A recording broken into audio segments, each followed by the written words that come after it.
इस लेक्चर में इंडिया और फ्रांस की डिफेंस पार्टनरशिप डील के बारे में डिस्कस करेंगे और ये भी जानेंगे कि इंडिया और फ्रांस के जो रिलेशन है पास्ट में कैसे रहे हैं और कब से बनना स्टार्ट हुए इन दोनों कंट्रीज के रिलेशन।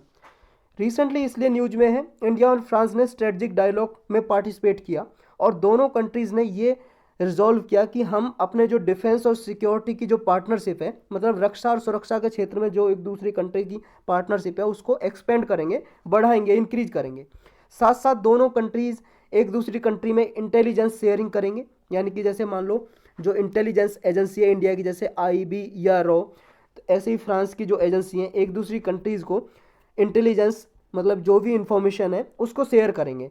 दूसरा कैपेबिलिटी को बोल्स्टर करेंगे, बोल्स्टर का मतलब बढ़ाना, इंक्रीज करना।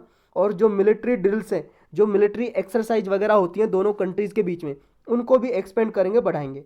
साथ साथ नए इनिशिएटिव लेंगे फ्रांस और इंडिया मिलके। कौन कौन से रीजन में, जैसे मैरी टाइम के लिए, मैरी टाइम का मतलब है ओशन में सिक्योरिटी प्रोवाइड करना, समुद्र में सिक्योरिटी के लिए जो इंडियन ओशन है आसपास का रीजन। देखो यहाँ पे फ्रांस कहाँ, पहले ये देखो आप, फ्रांस है अपना हिंदुस्तान यहाँ पे और यूरोप में है फ्रांस, ये वाला कंट्री। लेकिन फ्रांस की देखो कुछ यहाँ पे आइलैंड है। जब देखो गुलाम बना रखा था हमारे हिंदुस्तान को ब्रिटेन ने, तो फ्रांस के पास भी कुछ टेरिटरी थी फ्रांस के पास। तो यहाँ पे देखो इंडियन ओशन में भी कुछ ऐसी टेरिटरी थी, टेरिटरी का मतलब एरिया जो फ्रांस के पास था। जैसे देखो अभी भी फ्रांस के पास है कुछ एरिया इंडियन ओशन में जो अभी भी इंडिया की मतलब ये फ्रांस की कॉलोनी है, फ्रांस की कॉलोनी और फ्रांस का ही उस पर कब्जा है, राज है अभी भी। जैसे मान लो इंडियन ओशन में ये बात करें, मेडागास्कर के पास एक आइलैंड है, ये वाला आइलैंड है मॉरिशस के पास, रीयूनियन, ये फ्रांस का ही कब्जा है इसमें। तो मेनलैंड तो नहीं लगती इंडियन ओशन में फ्रांस की, लेकिन फिर भी प्रेजेंस है। ये जो ये आइलैंड है, ये द्वीप है, ये किसका है? फ्रांस का, फ्रांस का ही कब्जा, यहाँ पे फ्रांस ही रहता है, तो फ्रांस की ही टेरिटरी है अभी भी ये। तो ये चाहते हैं इस इंडियन ओशन रीजन में यहाँ पे सिक्योरिटी प्रोवाइड करना, मैरीटाइम सिक्योरिटी। और क्या क्या किस क्षेत्र में? और है स्पेस में, स्पेस टेक्नोलॉजी में दोनों कंट्री एक साथ आएँ और कुछ रिसर्च करें।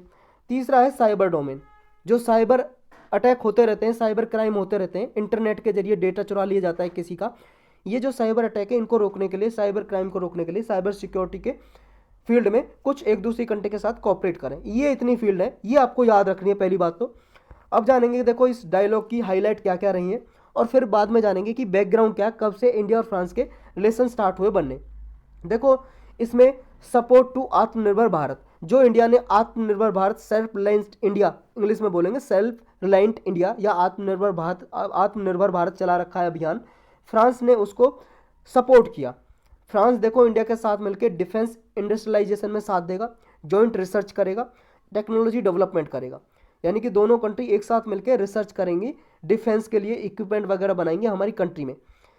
दूसरा है फ्रांस इंडो पैसिफिक स्ट्रेटजी, जो इंडो पैसिफिक स्ट्रेटजी है यानी कि इंडियन ओशन और पैसिफिक ओशन, ये इंडियन ओशन पैसिफिक ओशन, जो इंडो पैसिफिक स्ट्रेटजी है फ्रांस ने उसको भी कहा कि हम इसमें भी पार्टिसिपेट करते हैं। रेजिडेंट पावर है, देखो इसमें फ्रांस रेजिडेंट पावर है और इंडिया के साथ पार्टनरशिप करता है, यानी कि इस रीजन के लिए एक मेजर पिलर की तरह काम करता है। जो रेजिडेंट पावर क्या होता है इसके बारे में हम डिस्कस करेंगे। फ्रांस की जो प्रेसिडेंसी अभी यूरोपियन यूनियन के पास है, फ्रांस की प्रेसिडेंसी, जो यूरोपियन यूनियन है भाई साहब 27 कंट्रीज का एक ग्रुप है, जो यूरोप की कंट्री है ये 27 कंट्री इसमें आते हैं, इसको मिला के एक ग्रुप बनाया हुआ है यूरोपियन यूनियन। इनके लिए ट्रेड वगैरह के लिए रूल्स रेगुलेशन वगैरह बनाता है और स्पेशल करेंसी भी बनाई हुई है, यूरो करेंसी भी बनाई हुई है। तो ये जो यूरोपियन यूनियन का पार्ट है, तो यूरोपियन यूनियन के अभी प्रेसिडेंसी किसके पास है? इसकी प्रेसिडेंसी जो इसके प्रेसिडेंट होते हैं वो घूमते रहते हैं, चेयरमैन जो अध्यक्ष होते हैं वो, मतलब 27 कंट्री हैं, बारी बारी से बनते रहते हैं, तो अभी फ्रांस के पास है। तो ये जो 2022 का फर्स्ट हाफ है इसके इसके लिए भी प्रेसिडेंसी किसके पास रहेगी? फ्रांस के पास। तो फ्रांस क्या है, यूरोपियन यूनियन की इंगेजमेंट इंडो पैसिफिक रीजन में अपने तरीके से सेव कर सकता है, अपने तरीके से बना सकता है। तो ये रेजिडेंट पावर क्या होती है कि इसमें कहा कि फ्रांस रेजिडेंट पावर है इंडो पैसिफिक जो रीजन है इसमें सिक्योरिटी प्रोवाइड करने के लिए, इसमें पार्टनरशिप करने के लिए।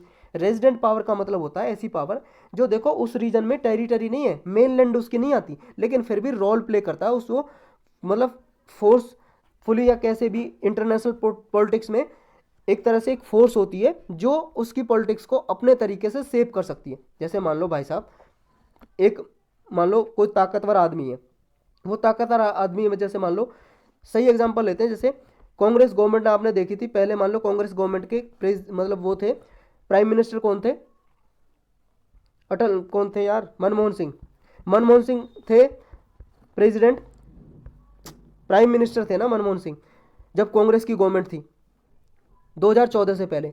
लेकिन सारी पावर किसके हाथ में थी, सोनिया गांधी, सोनिया गांधी सेव करती थी, जो बोलती थी चलती थी, कांग्रेस की प्रेसिडेंट थी। तो कुछ इसी तरह से देखो, मेनलैंड इंडो पैसिफिक रीजन में मेनलैंड तो है नहीं कोई फ्रांस की, लेकिन फिर भी ये टेरिटोरियल प्रेजेंस ना होने के कारण भी उसकी पॉलिटिक्स को सेव कर सकता है। ऐसी पावर जब होती है किसी के पास तो उसे बोलते हैं रेजिडेंट पावर। सिग्निफिकेंस क्या है इस मीटिंग का, मतलब क्या इंपॉर्टेंस है, सिग्निफिकेंस का मतलब इंपॉर्टेंस। देखो ये दोनों कंट्रीज के बीच में स्ट्रेटजिक कॉपरेशन यानी कि सहयोग को बढ़ाएगा, स्ट्रेटजिक का मतलब डिफेंस के क्षेत्र में ही उस टाइम में बढ़ाएगा। देखो अभी क्या है, कुछ दिन पहले एक ऑकस ग्रुप बनाया, अलायंस बनी है, अलायंस का मतलब गठबंधन, समूह या ग्रुप बोल लो। ऑकस 3 कंट्रीज का ग्रुप है, ऑस्ट्रेलिया, यूके और यूएस। इन्होंने न्यू सिक्योरिटी अलायंस बनाई है, तीनों कंट्रीज ने। तो इसके बाद ये स्टेप लिया है। एक तो इसमें देखो ऑस्ट्रेलिया के लिए सबमरीन, सबमरीन होता है पनडुब्बी, भाई साहब कई बार मैंने दिखाई है आपको इमेज में। तो ये पनडुब्बी होती है, पानी में जाकर, समुद्र में जाके कुछ रिसर्च करते हैं इसमें बैठ के, कुछ रिसर्चर, कुछ वैज्ञानिक। तो ये सबमरीन कौन प्रोवाइड कर रहा है, ये ऑकस की कंट्री है जो इसको दे रही है ऑस्ट्रेलिया को। इससे पहले फ्रांस के साथ डील हो रखी थी ऑस्ट्रेलिया की, फ्रांस से खरीदता, लेकिन ऑस्ट्रेलिया ने वो डील तोड़ दी फ्रांस से। तो सेपरेट ये अब ये प्रोवाइड कर रही है ऑकस, ये ग्रुप देगा इसको। तो ऑकस एक न्यू ट्राइलेटरल सिक्योरिटी पार्टनरशिप है इंडो पैसिफिक रीजन के लिए, जो ऑस्ट्रेलिया, यूके और यूएस के बीच में है। इंडिया और फ्रांस के स्ट्रेटजिक रिलेशन कब से बनना स्टार्ट हुए, पास्ट डेट से अब देखते हैं। देखो फ्रांस ऐसी कंट्री है जो कुछ कंट्री थी जब 1998 में कोल्ड वार के बाद ये स्ट्रेटजिक पार्टनरशिप हुई इंडिया के साथ, कुछ कंट्रीज के साथ। तो उनमें फ्रांस एक कंट्री है, बहुत ही कम कंट्रीज के साथ इंडिया ने स्ट्रेटजिक पार्टनरशिप की। कोल्ड वार जब खत्म हुआ था 1991 में, कोल्ड वार के बारे में हम बहुत बार पढ़ चुके हैं, शीत युद्ध बोलते हैं इसे हिंदी में। ये कोई युद्ध नहीं था जो हथियार तलवारों से ऐसा लड़ा गया था, ये युद्ध था सिर्फ विचारधारा का, आइडियोलॉजी का था, यूएस और यूएसएसआर के बीच में। यूएसएसआर रसिया को ही पहले बोलते थे, तो रूस कंट्री है। तो यूएस, अमेरिका और रसिया के बीच में ये था वार आइडियोलॉजी का, विचारधारा का। यूएस एक तरफ कैपिटलिज्म, पूंजीवादी सोच को ये प्रमोट कर रही थी, और यूएसएसआर एक तरफ प्रमोट कर रहा था कम्युनिज्म को यानी कि साम्यवाद को एक तरह से प्रमोट कर रहा था ये। तो ये था कोल्ड वार जब खत्म हुआ, जब डिसइंटीग्रेशन हो गया था रसिया का, उसके बाद ये खत्म हुआ। तो फ्रांस ने इंडिया के साथ पार्टनरशिप की 1998 में, स्ट्रेटजिक पार्टनरशिप। उनमें से एक फ्रांस कंट्री था जिन्होंने इंडिया ने मतलब कई सारी कंट्रीज के साथ की थी। और फ्रांस देखो कुछ कंट्रीज में से एक था जिसने इंडिया के जो डिसीजन था न्यूक्लियर टेस्ट करने का, न्यूक्लियर वेपन्स का टेस्ट करने का 1998 में, तो फ्रांस ने सपोर्ट किया था। देखो न्यूक्लियर का टेस्ट इंडिया ने 2 बार किया, एक 1974 में और एक किया 1998 में। 1998 में जब किया तो इससे पहले देखो जब 1974 में किया था तो अमेरिका ने सैटेलाइट के थ्रू बहुत सारी निगरानी लगा दी थी कि इंडिया दूसरा कोई न्यूक्लियर टेस्ट आगे ना कर पाए। लेकिन फिर भी न्यूक्लियर वीपन टेस्ट कर लिया, यानी कि हमने भी अपने एटॉमिक बम और हाइड्रोजन बम वगैरह बनाने के लिए टेस्ट किया अमेरिका की नज़रों से बचते हुए। तो उस टाइम पे बहुत सारी कंट्री ने विरोध किया, लेकिन फ्रांस एक ऐसा कंट्री था जिसने हमारा सपोर्ट किया, और कुछ और भी कंट्री थी जिन्होंने सपोर्ट किया इंडिया का। नेक्स्ट है डिफेंस कॉपरेशन। रक्षा के क्षेत्र में मिनिस्टर लेवल पे मीटिंग होती है, डिफेंस मिनिस्टर की, इंडिया के डिफेंस मिनिस्टर, फ्रांस के डिफेंस मिनिस्टर, तो दोनों की मीटिंग होती है।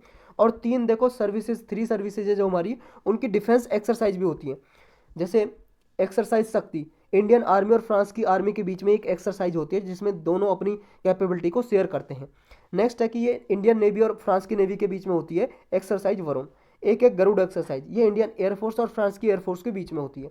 रिसेंटली देखो हमने फ्रांस के राफेल एयरक्राफ्ट मंगाए हैं, राफेल की बहुत चर्चा रही थी, न्यूज़ में रहा था। मल्टी रोल कॉम्बैट एयरक्राफ्ट है, लड़ने वाले लड़ाकू विमान है भाई साहब ये।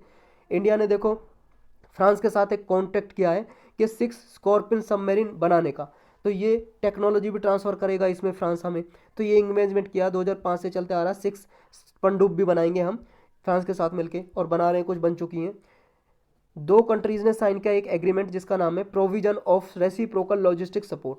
इस एग्रीमेंट के अंदर provision of reciprocal logistic support, इसमें क्या है, एक दूसरी कंट्री की सहायता करते हैं। जैसे मान लो फ्रांस का कोई शिप, पानी का जहाज़ यहाँ पे घूम रहा है, तो इसमें मान लो फ्यूल ख़त्म हो गया, मान लो तेल खत्म हो गया भाई साहब, इसका पेट्रोल डीजल जिससे भी चलता है पेट्रोल खत्म हो गया, या फिर मान लो इसके खाने पीने की चीज़ खत्म हो गई जो यहाँ पे लोग इसमें चल रहे थे, तो वो इंडिया के बॉर्डर पे आके इंडिया से फ्यूल भरवा सकता है, खाने पीने का सामान ले सकता है। ऐसे इंडिया का सिर्फ घूम रहा मान लो यहाँ पे फ्रांस के आसपास यहाँ पे, तो फ्रांस से वो ले सकता है, या फ्रांस की टेरिटरी है यहाँ पे घूम रहा तो फ्रांस से कुछ ले सकता है ये। तो ये सब चीज़ें आदान प्रदान करते हैं इस एग्रीमेंट में, लॉजिस्टिक एग्रीमेंट जो होते हैं, जैसे राशन का सामान, spare part, fuel, berthing maintenance, national warship के लिए भी पार्टिसिपेट करते हैं, मिलिट्री एयरक्राफ्ट ट्रूप्स वगैरह भेजनी हो, या पोर्ट कॉल्स, या मान लो ह्यूमैनिटेरियन असिस्टेंस या डिजास्टर रिलीफ के दौरान कुछ सहायता करनी हो, मान लो कोई डिजास्टर आपदा संकट आ गया, भूकंप आ गया, उस टाइम पे एक दूसरे कंट्री की सपोर्ट करते हैं ये। नेक्स्ट है इंडियन ओशन और कॉमन शेयर्ड इंटरेस्ट क्या है दोनों कंट्रीज के। देखो फ्रांस को अपनी कॉलोनियल टेरिटरी है रीयूनियन आइलैंड, अभी कई बार देखा हमने रीयूनियन आइलैंड ये फ्रांस के पास ही है, तो इसको प्रोटेक्ट कराने की ज़रूरत है, और इसमें इंडिया का साथ ये मांगता है फ्रांस, तो इंडियन ओशन रीजन में इसलिए फ्रांस को भी ज़रूरत है। और दूसरा फ्रांस देखो रिसेंटली 23वां मेंबर बना है इंडियन ओशन रिम एसोसिएशन का। ये एक ऑर्गेनाइजेशन है भाई साहब, ये इंडियन ओशन के आसपास जो कंट्री आती हैं इनका एक ग्रुप है ये, तो इसमें फ्रांस भी बन चुका है इसका मेंबर, फ्रांस भी इसका मेंबर बन चुका है 23rd। तो फर्स्ट टाइम ऐसा होगा देखो कोई नॉन इंडियन ओशन में जो कंट्री है वो बनी हो इंडियन ओशन रिम एसोसिएशन का मेंबर। देखो इसमें क्या है, सिर्फ वही कंट्री मेंबर बनाते थे कि जो इंडियन ओशन से जिनका बॉर्डर लगता था वही बन सकती थी, लेकिन देखो फ्रांस का मेन लैंड कहाँ पे, यहाँ पे फ्रांस का मेन लैंड यहाँ पे यूरोप में, लेकिन फिर भी फ्रांस को बनाया क्योंकि इसकी एक टेरिटरी यहाँ पे भी है, तो फ्रांस को भी इसका मेंबर बना दिया। तो ये पहला कंट्री है जो जिसकी मेनलैंड नहीं लगती फिर भी इसको मेंबर बनाया। काउंटर टेररिज्म के लिए दोनों कंट्री एक साथ आई। फ्रांस ने देखो जो इंडिया का प्रपोजल था global conference on terrorism, India ने प्रपोजल रखा था कि एक ग्लोबल कॉन्फ्रेंस मीटिंग होनी चाहिए टेररिज्म को खत्म कैसे किया जाए इस पर, तो फ्रांस ने सपोर्ट किया, और इन दोनों ने सपोर्ट किया एक दूसरे को, नो मनी फॉर टेरर, ये मैसेज दिया कि आतंकवाद के लिए कोई मनी प्रोवाइड ना करे, कोई ना दे, ताकि an international conference on fighting terrorist financing, इसके लिए यही है no money for terror. France backing करता है इंडिया को कश्मीर के लिए भी, कश्मीर का जो सपोर्ट है इंडिया की तरफ ये सपोर्ट करता है फ्रांस का, जो कश्मीर का इशू है तो इंडिया को सपोर्ट करता है कश्मीर इशू पे। वे फॉरवर्ड में और सॉल्यूशन क्या हो सकते हैं, देखो फ्रांस क्या है, एक वैल्यूड इंडिपेंडेंट फॉरेन पॉलिसी है फ्रांस की, तो ये नेचुरल पार्टनर हो सकता है हमारा और भी कोलिशन बनाने के लिए। फ्रांस देखो वैसे तो इसके डीपर इंगेजमेंट है यूरोप के साथ भी, और ग्लोबल इश्यूज़ पे ये चर्चा करता है। ब्रेग्जिट के बाद ये इंगेजमेंट किया है इसने यूरोप के साथ कि और ग्लोबल इशू पे मतलब ये डीपर इंगेजमेंट की जाए। ब्रेग्जिट का मतलब है कि ब्रिटेन क्या यूरोप का, यूरोपियन यूनियन का पहले ब्रिटेन भी पार्ट था, ये ब्रिटेन कंट्री है जो यहाँ पे ब्रिटेन भी पार्ट था, लेकिन ब्रिटेन ने इससे अलग हो गया तो इसे ही बोलते हैं ब्रेग्जिट, ब्रेग्जिट हो गया।